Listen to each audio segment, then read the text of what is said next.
My mom would be at all my sporting events. Let's say I was playing football, okay? My mother would be on the sidelines, and if the play on the field started going one way, my mother would run along like, Mark, get him! I'd be like, oh my gosh. I'd get in the huddle with the other guys. They go, Mark, is that your mother? I go, no, I never saw her before in my life. The greatest gift my mother ever gave me, she believed in me. I have overdosed on drugs on 3 occasions where I should have been dead. But I believe I was kept here for a reason. You show me your friends, I will show you your future. How do I know this? I hung out with losers, and I became the biggest loser of them all because I gave up everything I dreamt about as a little boy because of who I chose to surround myself with. My friends would drive me home at 2, 3, 4 in the morning. We'd be drunk and high, laughing in the car. We'd pull up in front of my house in New York. They go, Mark, the light's on. I go, oh man, my mother's up. See, my mom wouldn't go to bed until she knew her son was still alive. I'd walk in, she'd say, hi Mark, how was your night? I go, it was good, Mom, I'm just going to go to bed. She goes, can I talk to you for a minute? I go, Mom, I'm tired, I'm just going to go to bed. She goes, Mark, I haven't seen you all day and all night. Can I please talk to you? I said, man, just leave me alone. You bug me. I'd slam my bedroom door on the one person who believed in me. I was on a worldwide tour and we were wrestling overseas in Japan. After my wrestling match, I went upstairs in my hotel room and I fell asleep. There was a knock at my door at 3 o'clock in the morning. I got out of bed and I looked through the safety window and I could see it was a Japanese promoter. So I opened the door and he said, Mark, you need to call home. There's been an emergency. I went and got on the hotel room phone. I called back to the United States and said, hey, what's going on? I said, Mark, I don't know how to tell you this. I said, just tell me what happened. I suddenly started crying. They go, Mark, I can't tell you. I said, just say it. They said, Mark, your mother died. I just threw the phone down.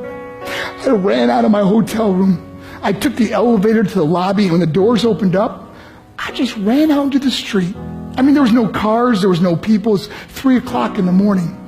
And I walked down the middle of a street in Hiroshima, Japan, and I remember looking up and just saying, Mom, I am so sorry. I flew home for her funeral, and I was so nervous to walk up to her casket, so I just stood way in the back. And I kept looking from a distance, and I kept thinking to myself, Mom, please wake up. Please get up. And then I finally got the nerve to walk up to her. And as I got closer, I could see my mom for the first time. I mean, she was so beautiful.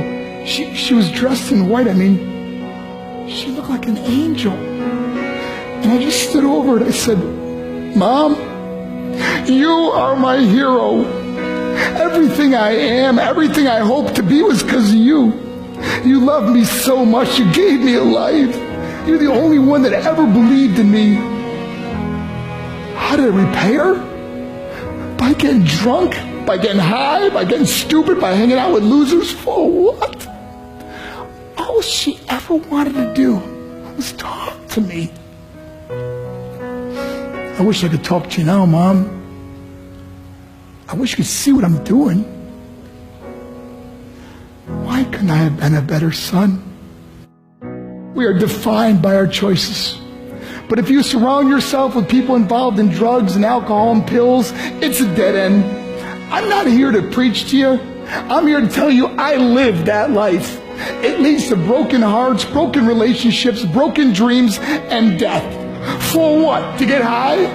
If you have a mother or a father, when you go home, tell them how much you love them. See, my whole life was about being rich and famous. I had to be a millionaire. I had to win the race. I had to win the race at the expense of my marriage, my family, my friends. For what? To be all alone in the world? I learned what is truly important, and that is how precious this gift of life is, and our families, and how quickly it can be taken away. See, I no longer live in time. I live in moments. See, it's not what's in your pocket that matters. It's what's in your heart that truly matters. Love Love is just a word until somebody comes along and gives it meaning. You're the meaning.